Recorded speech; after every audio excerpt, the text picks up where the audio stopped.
Hi there, this is Ranjit and I have been using the iPhone 7 for the last couple of days and I've been posting about it on Twitter regarding my experience and stuff. But still, I was getting a lot of questions from you guys. So I asked you guys to post your common questions that you have regarding the iPhone 7. This is the iPhone 7 guys, not the Plus.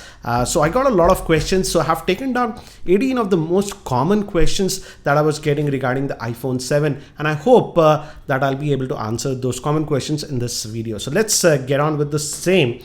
And the first question that I got was from Pratish, and he's asking, Apple markets the iPhone 7's display as the best one. How do you compare it with the iPhone 6s display and its Android's counterpart? Yes, Apple says that again, the iPhone 7 has the best display. They always say that the latest version of iPhone always the best. But frankly speaking, I didn't find a huge difference. It's slightly brighter, I would say, than the iPhone 6s. But again, even the iPhone 6s was also easily visible in direct sunlight, and this is also the same. So I don't see a huge difference in the screen quality in terms of if you compare it with the iPhone 6s to the iPhone 7. But again, when it comes to Android, I would certainly say that Android phones like the Galaxy S7 and the LG G5 have a better display. For example, the Galaxy S7 with its AMOLED Quad HD display is really more crisp, particularly in fine text. You can notice that because the display on the iPhone 7 is still sub 720p. It's not a Quad HD or even a full HD display. So yeah, Apple says it's the best, but I feel Samsung with their Galaxy S7 with their AMOLED displays, and even LG with the LG G5 IPS panel, those are better displays in my opinion. Next, if we move to the second question, this is from Faisal. He's asking, is it a good upgrade from the iPhone 6s? I would say the two huge improvements that you would see moving from the 6s is in terms of the camera. The camera has really improved. I would say the rear facing camera, particularly in artificial lighting conditions and low lighting conditions, has improved tremendously, and even the front facing camera has improved great. The front facing camera is actually a 7 megapixel shooter. So again, if camera is your very high priority, I would say yes, it's an improvement. But again, if you're not very picky about the camera, then I would suggest wait, because the form factor is again still like the old iPhone 6s. Not a huge difference. Yes, we have the new home button, which is actually not a button. It has that taptic engine. But again, I feel the feeling is a little bit weird. I'll talk about that in another question. So anyways, let's move. And this is I got from Bharat. He's asking, is the Apple A10 chip, that's the A10 Fusion chip, can be considered the fastest system on chip till date? I would say yes, it's a fast chipset, the Apple A10 Fusion that is being used on the iPhone 7 and the 7 Plus. And I was looking at some benchmark results, and in single threaded operations, it's actually faster than the Intel chip that is used on the MacBook Air. So it's really fast.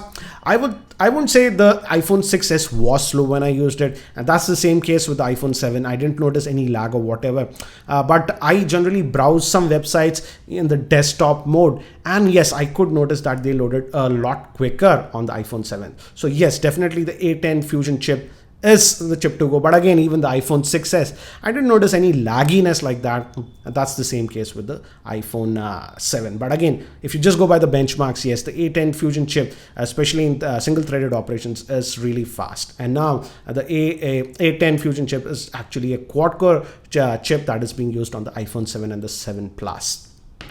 Let's move to the next one. This is by Amy. He's asking, is the memory management better than the OnePlus 3, particularly the iPhone 7 Plus, as it has the 3 gigabytes of RAM? As I told you, I don't have the iPhone 7 Plus. This is the 7 that I'm using. It has 2 gigabytes of RAM. And in terms of RAM management, I didn't bother about it. I didn't have to worry about it. Most of the applications that you use throughout the day are in RAM. I wouldn't say a fixed number, but the last 7-8 apps that I was continuously using were in memory. So it's not like I noticed RAM management issues on the iPhone 7, even with the iPhone 7 that has 2 gigabytes of RAM. So RAM management is done very well. Next question is regarding camera, and this is by Navdeep. He's asking, iPhone Can it beat the Galaxy S7 camera in display and whatever? A display, yes, I would say the S7 display due to the AMOLED is a lot more vibrant, and rumors are that iPhone 8 might move to AMOLED technology. But in terms of camera, I won't give a total verdict as of now, because my wife has the Galaxy S7, and a couple of days ago we were in a restaurant with some friends, and I was just taking some casual shots with both the Galaxy S7 and the iPhone 7, and particularly in low lighting areas I felt some of the shots were better on the iPhone 7, though the shots looked brighter on the Galaxy S7, but when I was looking at detail, the iPhone 7 had a lot more detail. I will try to do a in-depth comparison between the camera performance between the S7 and the iPhone 7. Again, stay tuned for that. I'm going on a holiday and I'll take a lot of snaps side by side, and there we can have a clear picture. But I feel the iPhone 7 was a little bit more accurate in terms of detail and naturalness and artificial lighting. Let's move to the next one.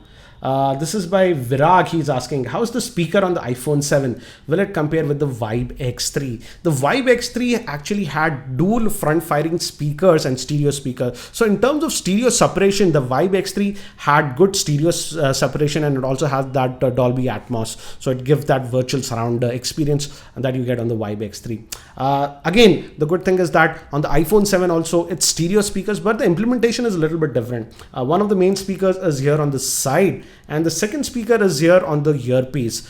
So I don't get that pure stereo effect that I get on the Vibe X3. But again, in terms of loudness, I have to say Apple has done a fabulous job. It's even more louder than the Vibe X3. So kudos to Apple, because it is a water resistant phone, and getting good speakers on the water resistant phone is a difficult thing. For example, the Galaxy S7, as its water resistant, speaker quality is average, but that's not the case with the iPhone 7. The speaker quality has actually improved if you compare it from the iPhone 6s. Brilliant and loud, I would say. It's clear and loud. This is by Siddesh. He's asking, is the iPhone 7 2GB RAM model better than Galaxy S7 4GB RAM and RAM management? I would sadly say yes. The iPhone 7 has better RAM management compared to the Galaxy S7. With the Galaxy S7, after 6-7 apps, I do notice quite a bit of reloading of apps. That's not the case with the iPhone 7. So yeah, I would give the edge to the iPhone 7 in terms of RAM management. Let's move to the next one. This is by Joseph. He's asking, does the iPhone 7 support fast charging? Sadly, there is no fast charging or even wireless charging on the iPhone 7. And I feel this is one of the biggest bummers that I faced moving from an Android phone to the iPhone 7. And the charging speeds are simply not that fast. I didn't time it, but it takes over 2 hours, slightly over 2 hours for the iPhone 7 to charge, which is actually pretty slow compared to many of the Android phones. For example, the OnePlus 3 with its dash charger can charge in just 1 hour, and many of the Samsung Galaxy S7 phones or whatever can charge in 1.5 hours. So fast charging is simply not there on the iPhone 7, and that is one of the biggest bummers that I have with the iPhone 7. Let's move.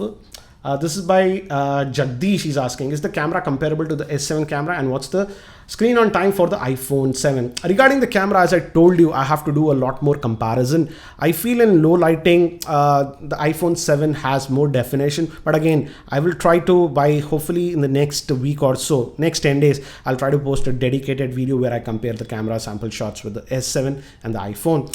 And you were asking about the screen on time. Sadly, regarding screen on time, Apple does not make it very easy to judge the screen on time. For example, if I go to the battery, and I don't know if you can see, I'll try to zoom in. It's at 48% right now, and it's been 18 hours off the charger, and it says that the usage is 5 hours. So still I have about 48 hours, but again, this is not the screen on time.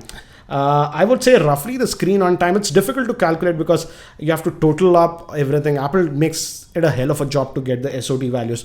But I would say screen on time might be what I was getting on the OnePlus 3. That's between 4 to 5 hours on a typical day, I would say. Let's move to the next one. This is by Shushruth. He's asking, is it better to upgrade from the iPhone 6s 64 gigs to the iPhone 7 128 gigs? I would again say that if you are not happy with the camera performance of the iPhone 6s, then you can have a look at the iPhone 7. But else, if your camera is not your highest priority, you're okay with the camera on the iPhone 6s, then I don't see a big reason to upgrade to the iPhone 7 in my frank opinion. Let's move. This is by Anshul. He's asking heating issues on the iPhone 7 and the 7 Plus. Again, I didn't notice any heating issues. I've been using this for the last 4-5 days. I even did some gaming of Asphalt 8 for about 15 minutes. It does get a little bit warm, but not hot. So nothing like any heating or stuff like that I noticed. This is by Tejas. He's asking Note 7 or the iPhone 7 Plus. Your answer, which one will be your pick? Which is the best between the two? Tejas, there's nothing like the best. It comes down to personal preference. Again, both are very different. One runs on Android, one runs on iOS. I would say the strength of the Note 7 is the S Pen. So think if you are going to use the S Pen. One thing that I noticed with the iPhone 7 Plus is that it's a lot more bulkier compared to the Note 7, even though it is having a smaller screen, the iPhone 7 Plus compared to the Note 7. The Note 7 just felt a little bit more comfortable in the hand compared to the iPhone 7 Plus. But again, the iPhone 7 Plus has the dual camera setup, which I feel is good if you take a lot of photographs. You can easily zoom in without losing a lot of details. So end of the day, it comes down to personal preference, iOS versus Android, and think if you're going to use that S Pen. But in terms of in-hand feel, I felt that the Note 7 was better. Let's move to the next one. This is by Akash. Camera comparison with the OnePlus 3. There is no point. It will beat the OnePlus 3 camera easily, I would say. This is by Nikhil. He's asking, how's the new iPhone home button? Actually, the new button, it's not a physical button.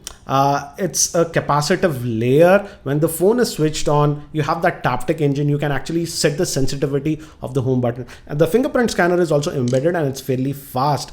So again, it is not a real button. So I would say the feeling is sort of a mix between a physical and an artificial button. It's sort of weird, I would say, but after 2-3 days you sort of get used to it. But still, if you give it to somebody else and they use this phone, the button will feel a little bit weird, I would say. It doesn't feel real, to be frank. They have 3 settings, but I tried every setting. It works, but it doesn't replicate the real feeling of a physical button. Next is, this is by JIT. He's asking, how is the life without the 3.5mm headphone jack? How much a person will miss it if he doesn't have any Bluetooth earphones? Sound quality via earphones, more improved. Yes, the iPhone 7 and the 7 Plus don't have a headphone jack. So what Apple is doing is they are giving you this adapter. This is the Lightning to 3.5mm adapter, and it has a DAC built in. And I did test it with this one, and the audio quality via this one is actually really good. So Apple didn't skim on the DAC that is there in this. So audio quality is fine, I would say, but again, you have to carry this along, and I feel most of the time you'll just forget about this, so you can be stuck. And again, if you lose this, Apple is going to charge you $9 for this converter. So personally, I would say I would have loved to have the 3.5mm headphone jack, but that's not there. But Apple is giving you this converter for free in the box. So yeah, looks like everybody is going to move to Bluetooth headsets and stuff. I tried it with my Bose QC35 and the sound was good. Yeah. Is this the idealistic solution? No, I would have loved to have the 3.5mm headphone jack, but sadly it's not there, but you're getting this converter. Let's move. This is by Amy. He's asking, how long does it take to charge? And by charging with the iPad charger, does it charge faster? Amy, I didn't time it exactly, but it was slightly over 2 hours for me to charge it fully. Actually, after about, it actually does not charge fast. And after 80%, it charges really, really slow. So I didn't time it, but it was around 2 odd hours. I don't have the I have the iPad mini, and I tried it with the iPad mini's charger and it didn't make any difference. But I've heard that if you charge it with the iPad Air 2's charger, that are bigger chargers, it can charge a little bit faster. But again, don't expect it to charge as fast as Android phones. That's one of the biggest cons that I have with this iPhone 7. For example, with most of my Android phones, when I get up in the morning 7:30, I put them to charge and I'm good to go. By 8:30, 8:45 I pull out and I have about 90% charge. But for the iPhone 7, I'm noticing that I have to change my habits. I have to put this phone on charge at night and I remove it from charge in the morning, because if I do it with my regular schedule, it simply won't charge fully. Let's move to the next one. This is again by Amy, an interesting question. He's asking, is the Truecaller working properly? As with the iPhone 6s, it was having problem. Amy, Truecaller works. I installed, but it's not working properly. Whenever we get a call, Truecaller simply does not pop and shows who is calling. Only when you go to the Truecaller app, it shows who is calling. So I don't like that functionality on Android. When you use Truecaller, when you get a call, you just get a pop-up in real time and it shows who is calling. But that's not the case with even the iPhone 7. That's one of the cons, I would say. If you rely too much on Truecaller, that was the problem with the iPhone 6s. And that's the same with the iPhone 7 also. And this is the last question. This is by Tejas. He's asking, is the hissing sound noticeable during the calls? Tejas, to be frank, I didn't notice any hissing sound, whatever, while taking calls or even after gaming. Some people were saying that you get that hissing sound when the phone is stressed. I played Asphalt 8 for 15 minutes and then also I didn't hear any hissing sound. But again, I also got 2 OTA updates and I read somewhere with the latest OTA update, Apple has fixed that hissing sound. So as of now, I'm not getting that hissing sound.